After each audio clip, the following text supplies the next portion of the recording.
हरे कृष्णा, राधे राधे। आप सभी का गीता क्लास में बहुत बहुत स्वागत है। ओम अज्ञानतिमिरन्धस्य ज्ञानञ्जनशलाकया चक्षुरुन्मिलितं येन तस्मै श्रीगुरुवे नमः। गुरुवे गौरचन्द्राय राधिकाय तदाय कृष्णाय कृष्णभक्ताय तद्भक्ताय नमो नमः। नमो विष्णुपादाय राधिकाय प्रियत्मने शशिनाथातिरुदान्त नारायणति नमामि। श्री कृष्ण लीला कथनी सुताक्षं औदार्यमाधुर्यगुणसुतं वरं वरेण्यं पुरुषं महन्तं नारायणं तं शिरसा नमामि।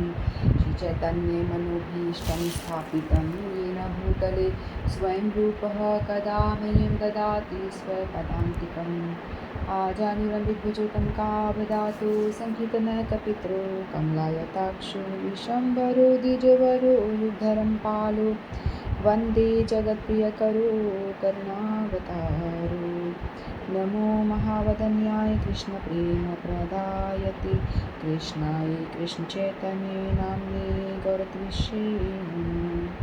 हे कृष्ण करुणा सिंधो दीनबन्धो जगत्पते गोपेश गोपिका कान्त श्रीराधाकान्त नमस्तुते। तत्काञ्चन गौराङ्गी राधे वृन्दावनेश्वरी वृषभानुसुतदेवी प्रणमामि हरिप्रिये। नीलाचल निवासाय नित्याय परमात्मने बलभद्रसुभद्राभ्यां जगन्नाथाय ते नमः। जय श्री कृष्ण चैतन्य प्रभु नित्यानंद श्री अद्वैत गदाधर शिवासादि गौर भक्त वृंद। हरे कृष्णा कृष्ण कृष्ण हरे हरे, हरे राम राम राम हरे हरे। हरे कृष्णा कृष्ण कृष्ण हरे हरे, हरे राम राम राम हरे हरे। जय जय श्री राधे। मैं सर्वप्रथम अपने परम आराधितम गुरुपाद पद्मनित लीला परिश्रम विष्णुपाद अष्टोत्तर शतशी श्रीमद् भक्ति वेदांत नारायण विषय महाराज के श्री चरणों में अनंत कोटि दंडवत प्रणाम करती हूँ।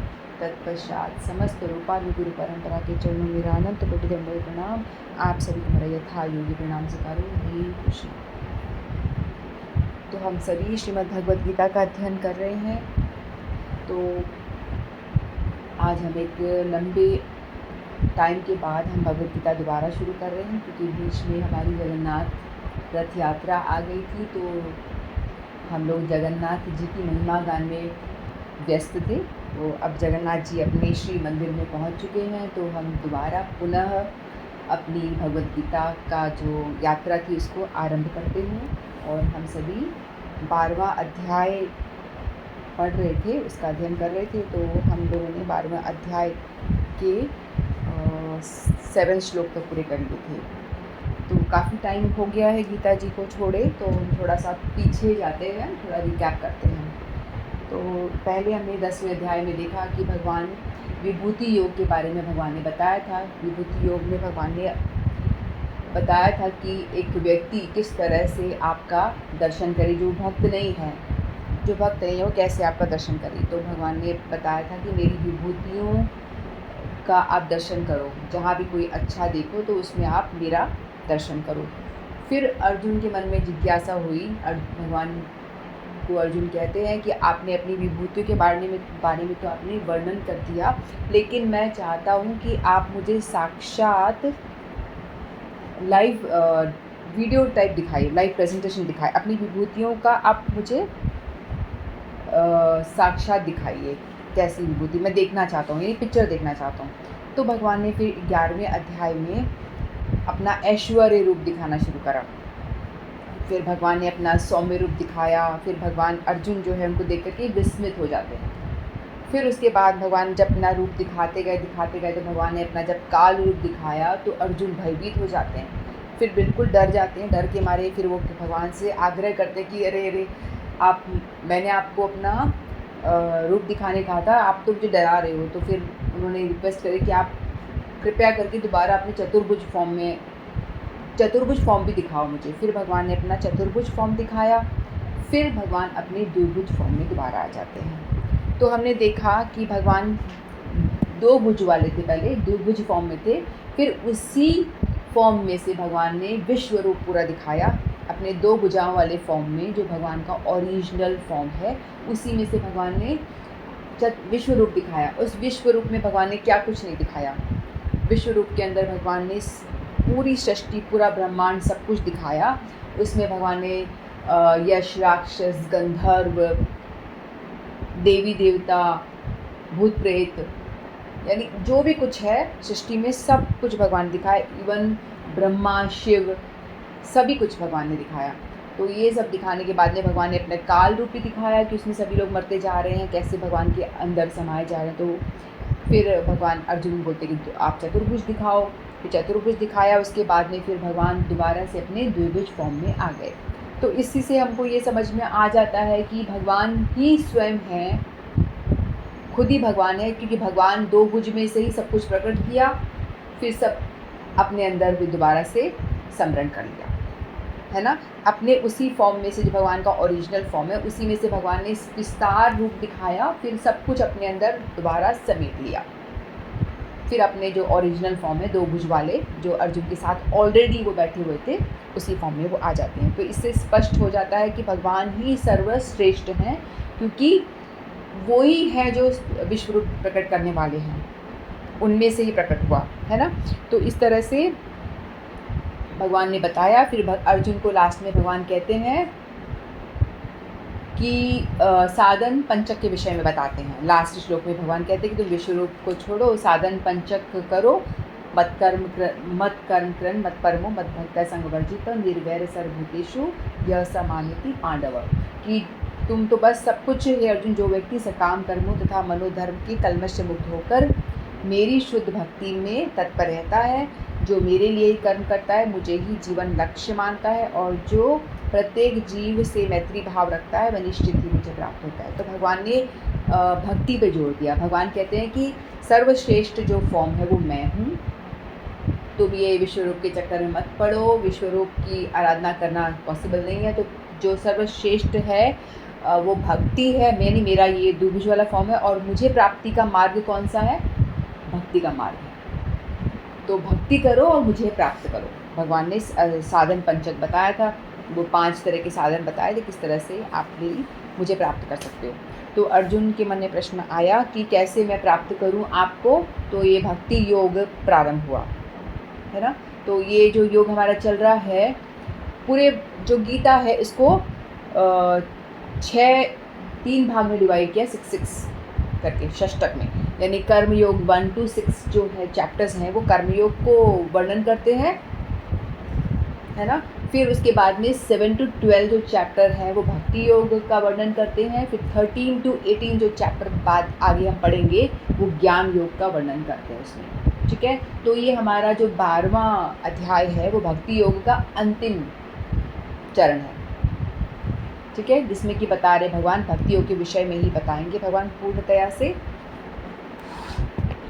तो इस जो चैप्टर में, इस चैप्टर को अपन 3 प्रकरणों में यानी 3 पार्ट्स में डिवाइड कर सकते हैं। पहला जो पार्ट है वो भक्ति मार्ग की श्रेष्ठता, जो भक्ति मार्ग की श्रेष्ठता है वो 1 to 7 जो श्लोक है उसमें बताया गया है।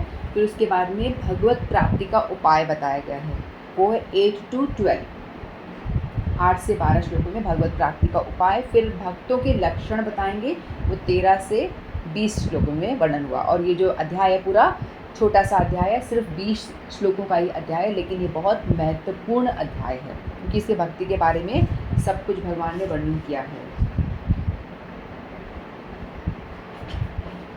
ठीक है। तो पहले में अर्जुन, जब भगवान कहते हैं कि मुझे प्राप्ति का मार्ग भक्ति ही करना है, भक्ति, तो भगवान अर्जुन के मन में शंका हुई कि भाई कौन सी भक्ति करनी, कैसे भक्ति करनी है। तो भगवान प्रश्न पहले में पूछते एवं सतत युक्ता ये भक्ता स्वाम पर्युपासते ये चाप्यक्षरमव्यक्तम तेषां पि योगी व्यक्तम। तो अर्जुन पूछते हैं प्रश्न कि 2 तरह की भक्ति है, मतलब 2 तरह की साधना करते हैं लोग। एक है अव्यक्त निर्विशेष ब्रह्म की पूजा, और फिर दूसरी है साकार रूप की भगवान की पूजा। तो दोनों में से कौन सी श्रेष्ठ है, अर्जुन पूछते हैं।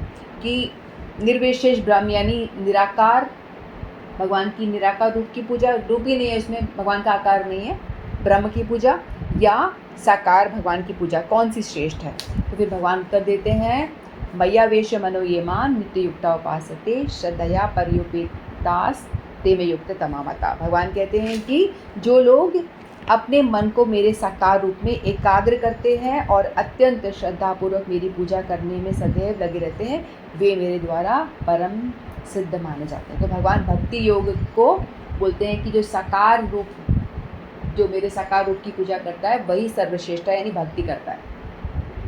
भक्ति मतलब सेवा, भक्ति मतलब सेवा हुई। तो जो ब्रह्म की पूजा कर रहा है उसमें भक्ति ज़्यादा है नहीं, सेवा तो कुछ होगी नहीं, क्योंकि कोई आकार ही नहीं है, कोई रूप ही नहीं है ना। आप ब्रह्म को मान रहे हो, ब्रह्म क्या, एक एनर्जी टाइप है जो सर्वत्र भी विद्यमान है, सभी जगह विद्यमान है।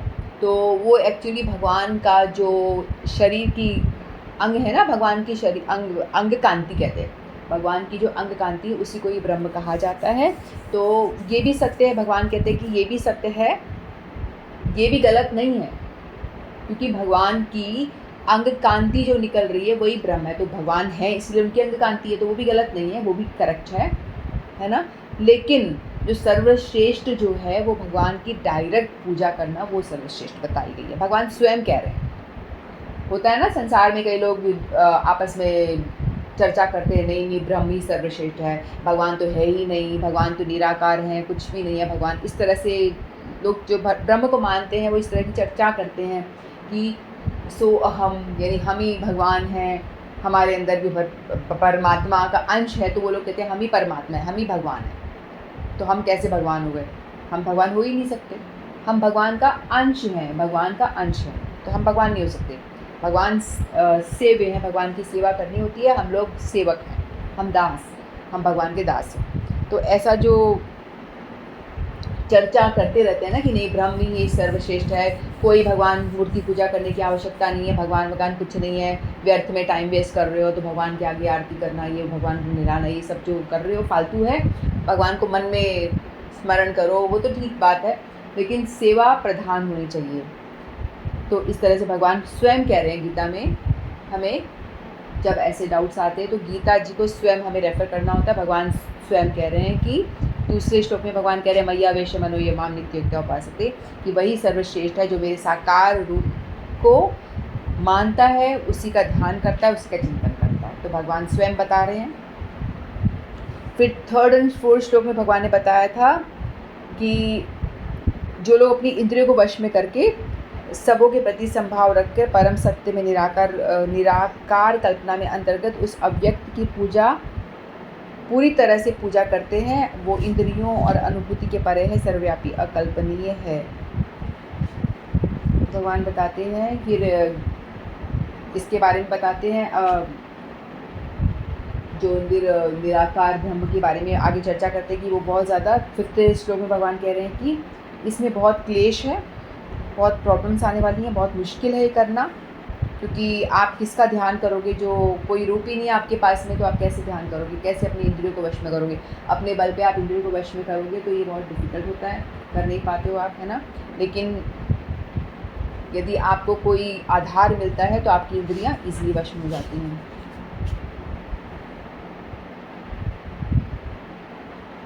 फिर 6 और 7 में भगवान बताते हैं कि जो अपने साकार कार्य में मुझ में अर्पित करके तथा अविचलित भाव से मेरी भक्ति करते हुए मेरी पूजा करते हैं और अपने चित्तों को मुझ पर स्थिर करके निरंतर मेरा ध्यान करते हैं, उनके लिए हे पार्थ मैं जन्म मृत्यु के सागर में शीघ्र उद्धार करने वाला हूँ। जो भक्ति मार्ग का सहारा लेते हैं, मेरे साकार रूप का जो सहारा लेते हैं, तो उसके लिए बहुत ईजी हो जाता है, मैं उनको फटाफट ही उनका उद्धार करकर जन्म मृत्यु के चक्कर से उनका छुटकारा दिलाता हूँ।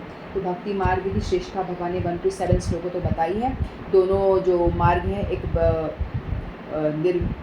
निर्विशेषवादी और साकारवादी, जो इन दोनों का भगवान ने डिफ्रेंशिएशन बताया है कि कौन सा श्रेष्ठ है। फिर भगवान ने बताया कि भक्ति मार्ग जो है वही श्रेष्ठ है। अब भगवान आगे बताएंगे भगवत प्राप्ति के मार्ग बताएंगे कि भगवान की प्राप्ति यदि करनी है तो उसके डिफरेंट मार्ग बताए जाते हैं, है ना। तो भगवान बता रहे हैं पहले इसमें भगवान ने क्या करा है, किसी भी भक्त को छोड़ा नहीं है, क्योंकि बहुत तरह के डिवोटीज़ होते हैं। कोई डिवोटी होता है जिसका किसी चीज़ में मन लगता है, किसी का मन कम लगता है ना, लेवल ऑफ डिवोटीज़ होते हैं ना, तो किसी भी लेवल के डिवोटी को भगवान ने छोड़ा नहीं है। जो ज़्यादा भक्त है वो भी, और जो कम भक्त है और कम है, तो लेवल ऑफ डिवोटीज़, तो उस भगवान ने सबको इंक्लूड करा है कि तू ये नहीं कर सकता तो ये कर, ये नहीं कर सकता तो ये कर, बट कुछ ना कुछ तो कर। तो इस तरह से भगवान डिस्क्राइब करेंगे आगे। ठीक है, तो अब 8वां श्लोक लेते हैं। मय्येव मन आधस्व मयि बुद्धिं निवेशय निर्शिष्यसि मय्येव अर्थ ऊर्ध्वं न संशय। श्री भगवान कहते हैं, मुझ भगवान में अपने चित्त को स्थिर करो और अपनी सारी बुद्धि मुझ में लगाओ, इस प्रकार तुम निसंदेह मुझ में सदैव वास करोगे। तो जो भगवान कृष्ण की भक्ति में रत रहता है उसका परमेश्वर के साथ प्रत्यक्ष संबंध होता है, अतएव उसमें किसी प्रकार का संदेह नहीं है कि प्रारंभ में ही उसकी स्थिर स्थिति दिव्य है। भक्त कभी भौतिक धरातल पर नहीं रहता, वह सदैव कृष्ण में वास करता है। भगवान का पवित्र नाम तथा भगवान अभिन्न है, अतः जब भक्त हरे कृष्ण कीर्तन करता है तो कृष्ण तथा उसकी अंतरंगा भक्त की जीवा पर तो कृष्ण तथा उनकी अंतरंगा शक्ति भक्त की जीवा पर नाचते रहते हैं। जब तक कृष्ण को भोग चढ़ाता है तो कृष्ण प्रत्यक्ष रूप में उसे ग्रहण करते हैं और इस तरह भक्त उस उच्चिष्ट जूठन को खाकर कृष्णमय हो जाता है। इस प्रकार सेवा में न रहना वह नहीं समझ पाता कि वह सदैव सब कैसे रहते हैं। सेवा में नहीं, इस प्रकार वह नहीं लगता, वह यह समझ नहीं पाता कि यह सब कैसे होता है। यद्यपि भगवद गीता तथा अन्य वैदिक ग्रंथों में इसकी विधि की संस्तुति की गई है। तो इसमें भगवान ने, इस श्लोक में भगवान ने बताया है कि अपने मन और बुद्धि को मुझ में लगाओ। इससे पहले बताया कि मेरे में आविष्ट चित्त वाले उन भक्तों का मैं मृत्यु रूप संसार समुद्र से शीघ्र ही उद्धार कर देता हूँ। पहले बताया था कि जो इस भक्ति करता है, जो भक्ति करता है उसका मैं उद्धार बड़ी शीघ्र कर देता हूँ। जो भक्ति मार्ग को अपनाता है वो जल्दी ही मेरे लोक तक पहुँच जाता है, मेरे धाम तक पहुँच जाता है, उसका उद्धार कर देता हूँ। तो इसीलिए तू, अर्जुन को कह रहे हैं कि इसीलिए तू या हम सभी अपनी बुद्धि को और मन और बुद्धि को मुझ में लगाओ, यानी भगवान में लगाओ। ठीक है, तो मयि एव मन आधस्व, अपने मन को मुझ में लगाओ। फिर भगवान कहते हैं मयि बुद्धि निवेशय, और मुझ में ही अपनी बुद्धि को भी लगाओ। अत ऊर्ध्वं मयि एव निवश्यसि, तो तुम मुझ में ही वास करोगे, इसमें कोई संशय नहीं है। मयि एव मन आधस्व, हम वही रहते जहाँ हमारा मन होता है। ये तो हमने कई दफ़ा देखा है कि हमारा मन जहाँ होता है वहीं पे हम होते हैं। तो स्कूल में सभी लोगों ने देखा है कि पढ़ाई हो रही है। अब एक प्रैक्टिकल एग्जांपल अभी हम लाइव भी ले सकते हैं, जैसे भगवद गीता अभी चल रहा है, हम लोग सभी लोग सुन रहे हैं। तो हो सकता है कुछ लोग बड़े ही ध्यान से श्रवण कर रहे हों, है ना, और कुछ लोग हो सकते हैं कि कुछ अपनी ज़रूरी काम है तो वो करते करते श्रवण करना चाह रहे हो कि श्रवण भी कर लें और काम भी निपटा लें, है ना। तो काम, क्योंकि मन काम में भी लगा हुआ है, काम करना भी ज़रूरी है। भाई ऑफिस जाना है पति देव को तो उसके लिए टिफ़िन बनाना है, कुछ करना है, तो वो भी इम्पॉर्टेंट काम है। लेकिन आप चाहते हो कि गीता भी सुन ले, तो आप ऑनलाइन भी आ गए हो, मेरे साथ में जुड़ गए हो, है ना, यानी भगवान जी के साथ जुड़ गए हो, गीता जी के साथ जुड़ गए हो। लेकिन मन पूरा आप दे नहीं पा रहे हो यहाँ पे, आप थोड़ा अपना काम में, किचन में खाना बनाने में व्यस्त हो। तो एंड ऑफ द क्लास मैं पूछूं कि बताओ क्या बताया, क्या आप ये कुछ क्वेश्चन पूछ लिया तो आप बता नहीं पाओ, तो मतलब क्यों? क्योंकि मन हमारा दूसरे काम में व्यस्त था, मन हमारा दूसरी ओर था, है ना। और कई बार क्लास में बच्चे पढ़ रहे हैं लेकिन खिड़की से बाहर देख रहे हैं, उनका मन कहीं और है। जब टीचर ने पूछा क्वेश्चन तो बोला क्या, नहीं आता जवाब, क्योंकि आपका मन वहाँ था ही नहीं। भले ही आपकी इंद्रियाँ वहाँ पे हो, आप प्रेजेंट हो, शरीर से आप प्रेजेंट हो, लेकिन आप वही होते हो जहाँ आपका मन होता है, राइट ना। सबसे पहले क्या होता है, मन आता है उस काम को करने के लिए। हम कोई भी काम करना डिसाइड करते हैं तो पहले मन से सोचते हैं कि मन में आज डिसाइड करते हैं मुझे ये काम करना है, तो पहले उस काम में मन आता है। जब तक मन नहीं आएगा तब तक वो इंद्रियां कुछ नहीं कर सकती। इंद्रियां जो है आँख, नाक, कान, ये इंद्रियां जो है वो कुछ नहीं कर पाती जब तक कि मन सहयोग ना दे। तो मन का होना बहुत ज़रूरी है ना। तो मन इंद्रियां जो है मन को बताती हैं कि हमें नहीं, मन जो है पहले डिसाइड करता है ये काम करना है, वो काम करना है, और मन जो करता है वही हमारी इंद्रियों को करवाता है। ठीक है, तो ऐसे कई सारे श्लोक भी हैं भागवत में। विषयाध्यायश्चितम विषयेषु विष्यते मानुपस्थितं चित्तं मय्येव प्रविलीयते। तो ऐसे मन के विषय में बहुत सारे श्लोक भगवान ने भी बोले हैं। 9.34 में बताया, मन मना भव मत भक्तो मध्याजीव नमस्करु ममे वैश्यसी युक्तात्मा मत परा। तो इस तरह से भगवान ने कई सारे जो श्लोक बताए हैं 9.32 में कि मन को मुझ में निवेश करो, ऐसा भगवान ने कई जगह बताया है। मत चित्ता मत गत प्राणा, ये भी श्लोक है। फिर मय्या वेश्य मनोये माम 12.2 में जो बताया है, मय्या वेश्य मनोये माम, यानी अपने मन को मुझ में आवेश करो। फिर 7 में बताया है मय्या सक्त मना पार्थ। तो भगवान ने कई जगह बताया है कि अपने मन को मुझ में निवेश करो। भक्ति करने के लिए बहुत ज़रूरी है कि अपने मन को मुझ में निवेश करो, यानी मन को मुझ में इन्वॉल्व करो। तो उसके लिए करना क्या है, मन ऐसे ही तो इन्वॉल्व होगा नहीं, है ना। तो उसके लिए क्या, मई बुद्धि निवेश है, जो बुद्धि है वो इम्पॉर्टेंट रोल अदा करती है। तो सबसे नीचे जो होता है, हमने पहले 3rd अध्याय में पढ़ा था कि कैसा ये जो स्टेजेस होते हैं। पहले इंद्रियां हैं, है ना। इंद्रियों के ऊपर होता है मन, फिर मन के ऊपर होता है बुद्धि, और बुद्धि के ऊपर होती है आत्मा। ठीक है, तो मन है। फिर मन को देखो, हम लोग 2 कुत्ते हैं, 2 कुत्ते भौंक रहे हैं, तो कौन सा कुत्ता जीतेगा। कोई आपसे पूछे कि 2 कुत्ते बाहर भौंक रहे हैं तो कौन सा वाला कुत्ता जीतेगा। वही कुत्ता जीतेगा जो ज़्यादा स्ट्रॉन्ग है ना, जिसमें ज़्यादा पावर है वो जीतेगा। तो उसी तरह से हमारी बुद्धि है, हमारी बुद्धि में थॉट्स आते रहते हैं, है ना। बुद्धि हमारी जो है उसमें बहुत सारे थॉट्स आ रहे हैं। कोई एक नेगेटिव थॉट आ रहा है, एक पॉजिटिव थॉट आ रहा है, तो कौन सा थॉट जीतेगा।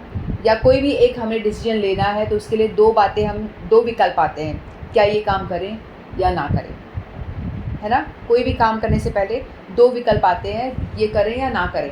तो 2 कुत्ते वो भौंक रहे, मतलब जो स्ट्रॉन्ग कुत्ता वही है। तो एक हमें गलत दिशा की ओर ले जा रहा है, एक हमें पॉजिटिव दिशा की ओर, भगवान की ओर लेके जा रहा है। तो वही वाला कुत्ता जीतेगा जो ज़्यादा स्ट्रॉन्ग है, जिसको कि ज़्यादा खाना पानी दिया गया है वही जीतेगा। जिस कुत्ते को ज़्यादा फीड कराया, ज़्यादा खिलाया पिलाया, वो जीतेगा, है ना। तो उसी तरह से हमारी बुद्धि में हमारी बुद्धि स्ट्रॉन्ग तभी होगी क्योंकि मन को पहले बुद्धि से वो लेना पड़ेगा कि आप ग्रांट करो, मेरा ये मन कर रहा है काम करने का, तो बुद्धि के पास जाएगा वो साइन होने के लिए, क्या ये एक्शन मैं कर सकता हूँ या कर सकती हूँ। तो बुद्धि 2 विकल्प हैं, हाँ या ना, डिसाइड करेगी, हाँ या ना।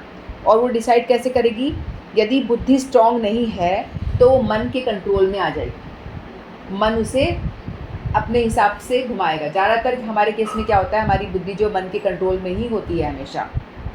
हमारी बुद्धि, मन हमारा करता रहता है, मन कर रहा है आज आइसक्रीम खाऊं, बुद्धि कहती चल चल साथ चलती। बुद्धि जो है वो आपको प्लान बना के देगी, हाँ ऐसे कर ऐसे कर ऐसे कर। मन कर रहा है गलत काम करने का, ये करना, तो बुद्धि और बैठ के प्लान करेगी, हाँ इसको ऐसे कर सकते हैं, ये ऐसे करो या ऐसे झूठ बोलो, ये करो तो हम ये चीज़ कर पाएंगे। मम्मी से निकलवाना है तो इस तरह झूठ बोलो, ये करो वो करो। तो उल्टे प्लान करके आपको मन जो है मन के साथ हो जाएगी बुद्धि, है ना। मतलब मेरा कहने का ये है कि बुद्धि को स्ट्रॉन्ग बनाना पड़ेगा। बुद्धि में इतना तर्क करने की क्षमता हो कि क्या गलत है और क्या सही है, मुझे ये करना है, ये नहीं करना है। इस तरह से भगवान अर्जुन पूछते रहे, चंचलम हि मनः कृष्ण प्रमादि बलवदृढ़ं तस्याहं निग्रहं मन्ये वायुरिव दुष्कृता। तो मन इतना चंचल है, इधर उधर भागता रहता है। कहा था ना 6ठे अध्याय में कि इतना चंचल है मन, इसको वश में करना तो बड़ा मुश्किल है। तो कैसे इसे वश में करूं? तो भगवान कहते हैं ना उस टाइम पे कि अपनी मन को, बुद्धि स्ट्रांग कैसे होगी? बुद्धि स्ट्रांग तभी हो पाएगी जब हम इसको भगवान की सेवा में लगाएंगे। भगवान की सेवा में लगाएंगे और मन को सारे जो काम हैं जितने भी हैं सब भगवान की सेवा में लगा दो, तो ही बुद्धि स्ट्रांग हो पाएगी। बुद्धि को यदि काम ऐसा नहीं देंगे तो हम बुद्धि जो है उल्टे काम कराएगी। आप कहते हैं ना, बुद्धि ही मन ही हमारा सबसे अच्छा मित्र है, मन ही हमारा सबसे अच्छा शत्रु भी है।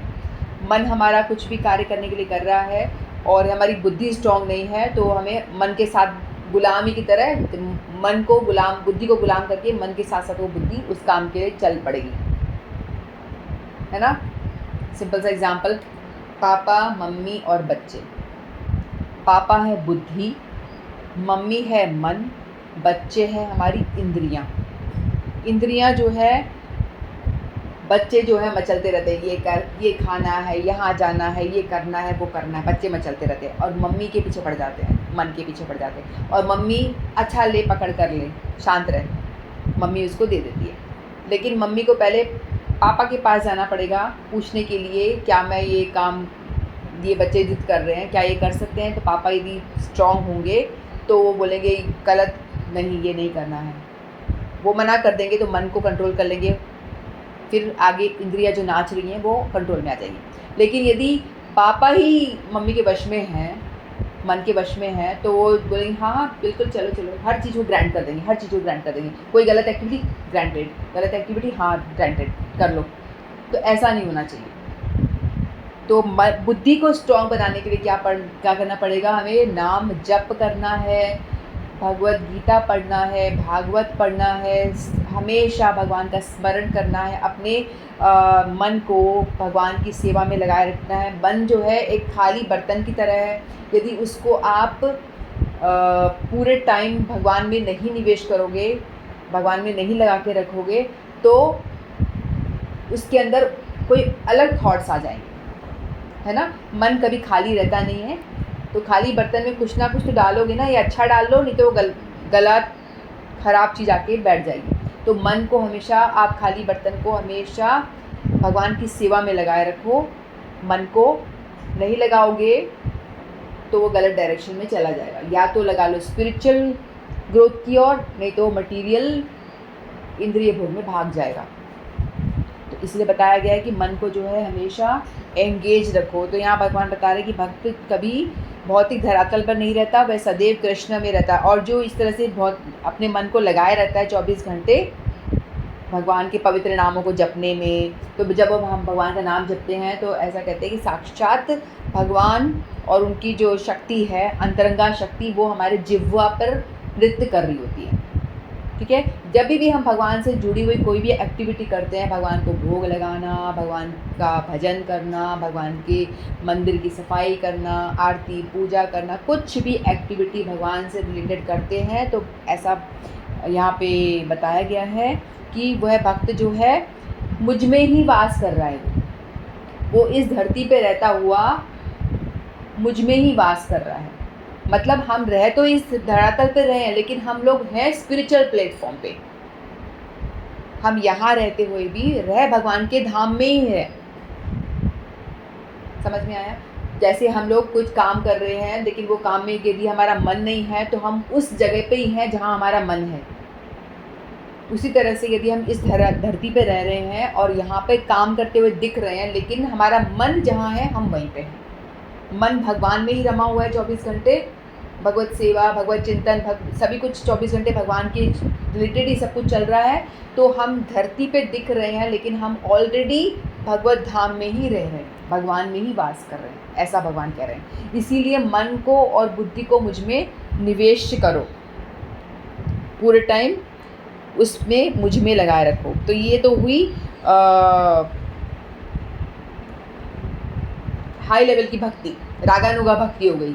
जो जिनको आनंद आ रहा है ये सब करने में वही कर सकता है। क्या हमारे में हमसे ये हो पाएगा कि हम 24 घंटे भगवान की बारे में चिंतन करें, भगवान की चर्चा करें, जो कुछ करें भगवान से रिलेटेड ही करें?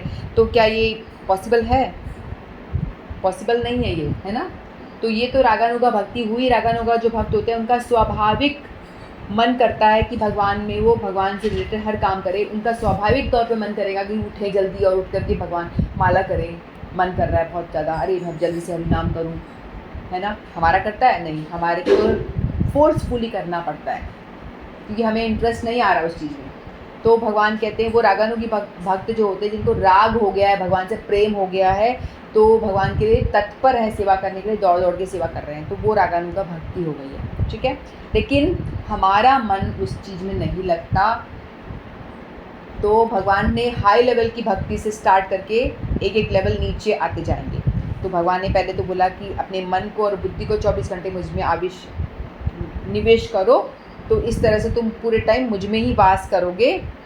इस प्रकार निस्संदेह तुम मुझ में सदा वास करोगे। तो ये पॉसिबल है नहीं हमारे जैसे लोगों के लिए। तो फिर भगवान ने एक लेवल नीचे उतर के बताया, अथ चित्तं समाधातुं न शक्नोषि मयि स्थिरम् अभ्यास योगेन ततो मामेच्छाप्तुं धनंजय।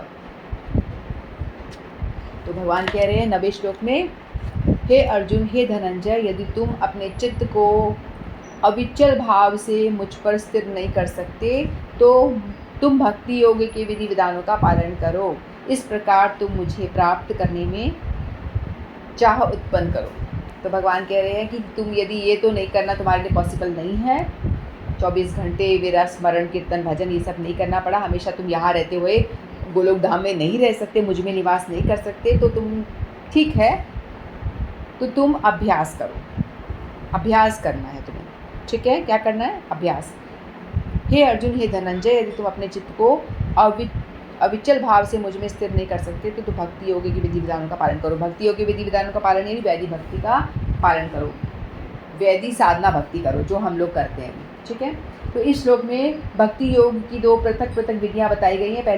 पहली भक्ति उस व्यक्ति पर लागू होती है जिसे दिव्य प्रेम तथा भगवान कृष्ण के प्रति वास्तविक आसक्ति उत्पन्न हो गई हो, जिसको भगवान से अटैचमेंट हो गया हो, आसक्त हो चुका है भगवान से। जैसे कि एक माँ अपने बच्चे से आसक्त होती है तो उसके लिए बड़े प्यार से सारा काम करती है, बड़ी प्यार सेवा करती है। उसी तरह से यदि हम भगवान से आसक्त हो चुका है जो भक्त, वो कर सकता है ये काम बड़े प्रेम से। दूसरी विधि उसके लिए है जिसने इस प्रकार से भगवान कृष्ण के प्रति आसक्ति उत्पन्न नहीं हुई है। हमारी जैसे लोगों के लिए हमारी कोई आसक्ति नहीं है, हम लोगों को बताया है गुरु ने कि ऐसा करना पड़ेगा, करो, ऐसा तुमको करना है, तो गुरु हमें निर्देश देता है, उसके अकॉर्डिंगली निर्देश देते हैं, अकॉर्डिंगली हम करते हैं, तो उसे कहा जाता है वैदिक भक्ति, वैदिक साधना भक्ति, विधि विधान। तो इस द्वितीय श्रेणी के लिए नाना प्रकार के विधि विधान हैं जिसका पालन करके मनुष्य अंततः कृष्ण आसक्ति अवस्था को प्राप्त हो सकता है। तो विधि विधान करते करते करते करते क्या होता है, एक टाइम ऐसा आता है कि आपकी आसक्ति हो जाती है ना। बाहर एक कुत्ता आ रहा है, उसको आप रोज़ आपके पास में आ रहा है तो आप उसको रोज़ एक रोटी या बिस्किट कुछ दे रहे हो, फिर वो चला गया, फिर डेली डेली दे रहे हो, तो वो आपको लगेगा ये कुत्ता जो है मेरा पर्सनल कुत्ता है। अच्छा वो नहीं आएगा तो तुम वो क्यों नहीं आया आज, वो क्यों नहीं आया आज, होता है ना ऐसा। या कोई गाय आ रही है या कोई बिल्ली आ रही है तो आप उसको रोज़ उसकी सेवा करोगे, रोज़ पानी पिलाओगे, रोज़ उसको वो करोगे, तो आपकी उस पर्टिकुलर एनिमल से भी आपका आसक्ति हो जाती है। तो भगवान से नहीं होगी क्या? भगवान को आप डेली डेली जो गुरु ने बताया है, गुरुदेव बताते हैं, वैसा वैसा आप करते हो, रोज़ उठाओ, नहलाओ, खिलाओ, पिलाओ, जो अपने लिए कर रहे हो भगवान के लिए करो, है ना। अपने लिए पहले कर रहे हो, करने से पहले भगवान के लिए कर लो वो काम, तो ऑटोमेटिकली आपकी भगवान से धीरे धीरे वैदिक भक्ति करते करते, विधि विधान का पालन करते करते आपकी भी भगवान से आसक्ति होगी। तो फिर नेक्स्ट स्टेप आपका वो ये मय्येव मन आदस्तव, जो ऊपर भगवान ने बताया ना, वो स्थिति हो जाएगी।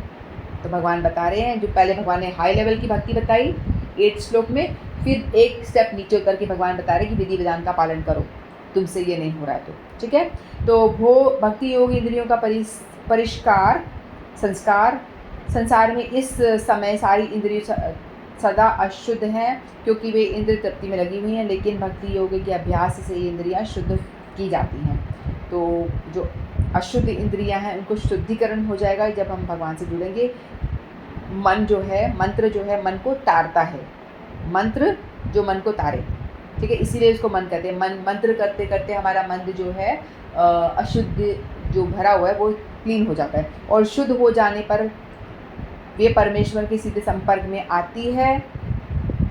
इस प्रकार में रहते हुए मैं किसी अन्य स्वामी की सेवा में रत न हो सकता हूँ, लेकिन मैं सचमुच उनकी प्रेमपूर्ण सेवा नहीं करता। मैं केवल धन पाने के लिए सेवा करता हूँ, और वह स्वामी भी मुझसे प्रेम नहीं करता। वह मुझसे सेवा करता है और मुझे धन देता है। नौकरी जो करते हैं वो कोई प्रेममयी सेवा नहीं होती है। आप से नौकरी कर रहे हो, आप जा रहे हो, क्यों? आपको सैलरी मिलेगी इसलिए आप काम करते हो, उसमें कोई प्रेम नहीं है, सेवा भाव नहीं है। करना पड़ेगा, मजबूरी में करो तभी आपको पैसा मिलेगा, करना है। उस तरह से हम लोगों को भी भगवान की सेवा में लगना है, करना है। इन्जॉय नहीं, एंटरटेनमेंट नहीं मिल रहा आपको, इन्जॉयमेंट आसक्ति नहीं हो रही है, लेकिन फोर्सफुली करो उस तरह से। जैसे जॉब करते हो ना, कोई मज़ा आ रहा है जॉब करने में, किसी को छुट्टी होती है, अरे वाह छुट्टी, आनंद आता है। तो इसीलिए किसी को आनंद नहीं आ रहा, लेकिन करना पड़ता है क्योंकि पैसे मिलेंगे, इसीलिए हमको भी ये करना पड़ेगा। आनंद आए या ना आए, करना पड़ेगा, क्योंकि यदि आपको भगवत प्राप्ति करनी है, इस दुनिया को छोड़ना है, संसार को, इससे छुटकारा पाना है, तो उपाय दूसरा है नहीं, उपाय दूसरा कोई और है नहीं। आपको भगवत प्राप्ति करनी है तो आपको वैदिक भक्ति पे आना पड़ेगा। वैदिक भक्ति मानी आपको भगवान के आगे दिया लगाना पड़ेगा, भगवान को खाना खिलाना पड़ेगा, माला जपना पड़ेगा, जो जो बताया गया वो करना ही पड़ेगा। 4 नियम जो बताएं वो सब पालन करना पड़ेगा, यदि आप शुद्ध भक्त बनना चाहते हो तो। नहीं चाहते हो तो इट्स ओके, आनंद करो। बाकी लोग भी कर रहे हैं, दुनिया में बहुत सारे लोग हैं, ये मेरे लिए, अपने लिए, हम सभी के लिए है। अपने आप को भी मैं कह रही हूँ, हम सभी लोग जो दुनिया में हम देख रहे हैं ना, सारे आनंद कर रहे हैं। अरे वाह, वो तो आनंद में, अरे लेकिन वो आनंद में पड़े ही रहेंगे, वो यहीं की यहीं पिसते रहेंगे, यहीं मरेंगे, यहीं जिएंगे, फिर अपना भोगेंगे, फिर मरेंगे, फिर जिएंगे, यहीं फंसे रहेंगे, चक्की में पिसते रहेंगे। और हम लोग हैं जो भगवान के भक्त हैं ना, शुद्ध भक्ति का पालन करते हैं, वो थोड़े से चुनिंदा इंटेलिजेंट लोग बताए गए हैं। भगवान कह रहे हैं कि वो बहुत ही बुद्धिमान व्यक्ति हैं। चैतन्य महाप्रभु कहते हैं जो कृष्ण भक्त ये बड़ो चतुर, जो कृष्ण की भक्ति करता है वो बड़ा चतुर है। क्यों? क्योंकि उसको पता चल गया इस जंजाल से छुटकारा कैसे पाया जाए। बाकी लोग को चाहिए ही नहीं, वो पड़े रहेंगे, वो हजारों जन्म तक वहाँ पड़े रहेंगे, सड़ेंगे, परेशान होंगे, फिर कहीं जाके उनके मन में जो ख्याल हमारे आया है ना, अभी हम भी सड़ चुके हैं, आ चुके हैं, अब हमारे मन में एक ख्याल आया है। कई जन्म में चक्कर काटने के बाद में हो सकता है कुछ सुकृति बनी है। सुकृति क्या होता है? सुकृति ये होता है कभी कहीं कथा अटेंड कर ली, कभी भगवान के मंदिर जाके दर्शन कर लिए, कभी प्रणाम कर दिया, कभी गलती से तुलसी परिक्रमा हो गई, है ना, किसी के साथ चले गए, थोड़ा दर्शन कर लिया, भगवान के थोड़े दर्शन हो गए। ये ऐसे छोटे छोटे भक्ति के अंग पालन करते करते कभी दिया घुमा दिया, कभी कहीं बड़े मंदिर दर्शन कराए। तो ऐसे कर छोटी छोटी सुकृतियाँ, यानी पॉइंट्स इकट्ठे होते होते, वो सुकृतियाँ मीन्स पॉइंट्स होते होते हमें कभी जन्म में गुरु वैष्णव के दर्शन हो जाते हैं, हमें कथा से हम जुड़ जाते हैं, तो हमारा और बेटर प्रोग्रेस होना शुरू हो जाता है। फिर हमें और गुरु मिल जाते हैं और बेटर प्रोग्रेस होता है। फिर तो अगर गुरु मिल गए मतलब अब आपको निश्चित है कि आप भगवत धाम जाएंगे ही जाएंगे, क्योंकि गुरु मिल गए हैं, एक आपको नाविक मिल गया, ड्राइवर मिल गया है कि आपको ले जाएगा, यहाँ चलो, ड्राइवर मिल गया, आपको गाड़ी में बिठा दिया है, तो आपको जो बोल रहे हैं वो नौका में पार लगा ही देंगे। ठीक है, तो इस तरह से हम लोगों को थोड़े सुकृतियाँ इकट्ठी करना चाहिए, कुछ भक्तियुक्त कर्म करते रहना चाहिए जितना हमसे हो, ज़्यादा ना तो कम, लेकिन करना चाहिए, डेली कुछ ना कुछ करना चाहिए। ठीक है, चाहे अच्छा लगे या ना लगे, दवाई लेनी है, बीमार को दवाई ज़बरदस्ती लेनी पड़ेगी।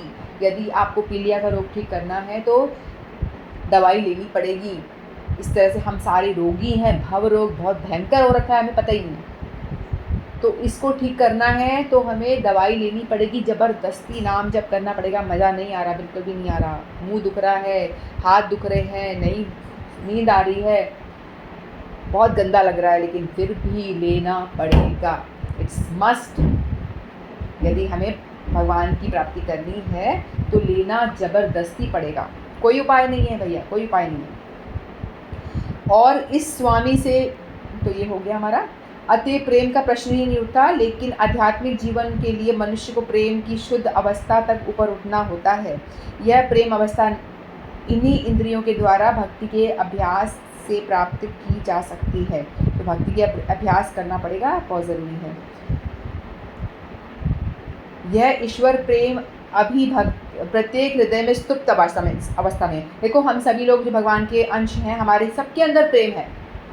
जो हाई लेवल का प्रेम की बात हुई ना, शुद्ध प्रेम की, जो साधना वाली रागानुग भक्ति वाला प्रेम हमारे अंदर, सबके अंदर है, हर एक जीव के अंदर है, कोई छोटा बड़ा नहीं है। लेकिन बस प्रॉब्लम इतनी है कि उस प्रेम के ऊपर हमारे कचरा आ गया है बहुत ज़्यादा, हमारे अंदर हमारे अनर्थ भर गए हैं, जो हमने जो भी उल्टे सीधे काम करे हैं अनंत जन्मों से, करोड़ों जन्मों से जो करते आ रहे हैं, वही संस्कार हमारे चित्त पर इकट्ठा हुआ है।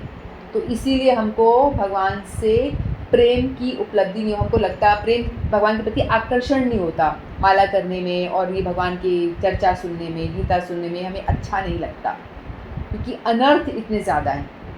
इसलिए हम लोग को फिर भी हमको ज़बरदस्ती से हमें धक्का मार के करना पड़ता है, क्योंकि हमें स्वाभाविक तो हमें आनंद आ नहीं रहा, क्योंकि हमारे अनर्थ इतने ज़्यादा है। तो हमको अपने आप को पुश करना है, नहीं करना पड़ेगा, गीता पढ़नी है तो पढ़नी है, माला करनी है तो करनी है, भगवान को भोग लगाना है तो लगाना है। जोर आ रहा है, मुश्किल लग रहा है, कौन लगाए, तू लगा, होता है ना घर में कई दफ़ा, एक दूसरे को बोलते अरे तू भोग लगा दे, अरे तू भोग लगा दे। किसी का मन नहीं होता भगवान की सेवा करने का, लेकिन करना है, बिना भोग लगाए खाना नहीं खाना है। तो जो भी कुछ आपको अच्छा लगे ना लगे, लेकिन ज़बरदस्ती से करना ही पड़ेगा यदि अपना उद्धार करना है तो, ठीक है।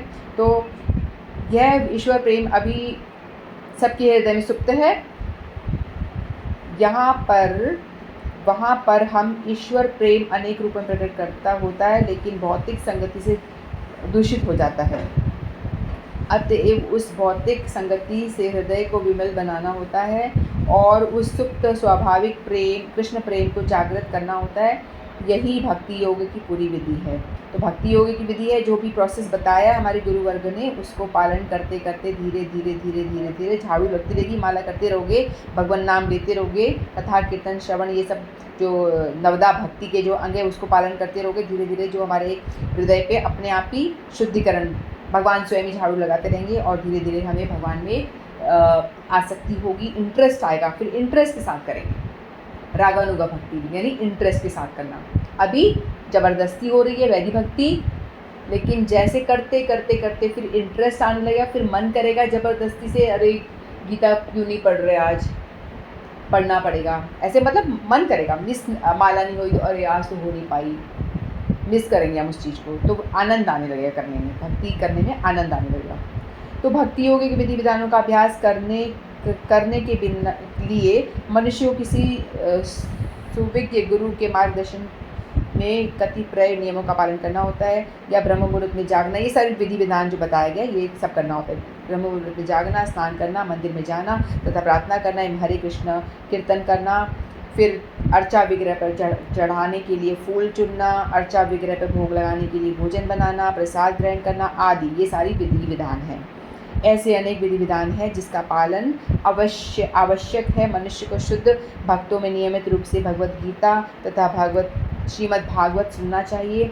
इन अध्याय में कोई भी ईश्वर प्रेम से स्तर तक उठ सकता है। ऐसा करने से व्यक्ति अपने आप ही ईश्वर प्रेम के स्तर से धीरे धीरे वो उठता जाएगा, अपनी चेतना को उठाता जाएगा। हमारी चेतना जो गिरी हुई है ना संसार में, मन में बस न्यूज़ सुनने का मन करता है, 24 घंटे न्यूज़ देखते रहते हैं, ये आंदोलन हो रहा है, वो मर गया, ये चढ़ गया, ये गिर गया, ये सब चलता रहता है ना, यहाँ टक्कर, ये पॉलिटिक्स की बातें, ये सब जो चलती रहती हैं। हम एक बार देख लिया, हो गया, न्यूज़ पता चल गई, लेकिन हम लोग क्या करते हैं, घरों में देखते हैं कि 24 घंटे न्यूज़ चल गई, अब क्या हुआ, अब व्हाट नेक्स्ट, अब क्या हुआ, जैसे कि हम ही जाकर के सब सोल्यूशन करने वाले हैं।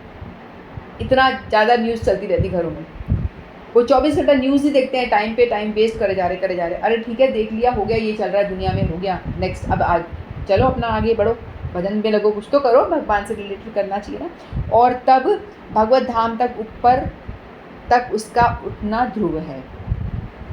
विधि विधानों के अंतर्गत गुरु के आदेशानुसार भक्ति योग का अभ्यास करके मनुष्य निश्चय ही भगवत प्रेम की अवस्था को प्राप्त हो सकता है।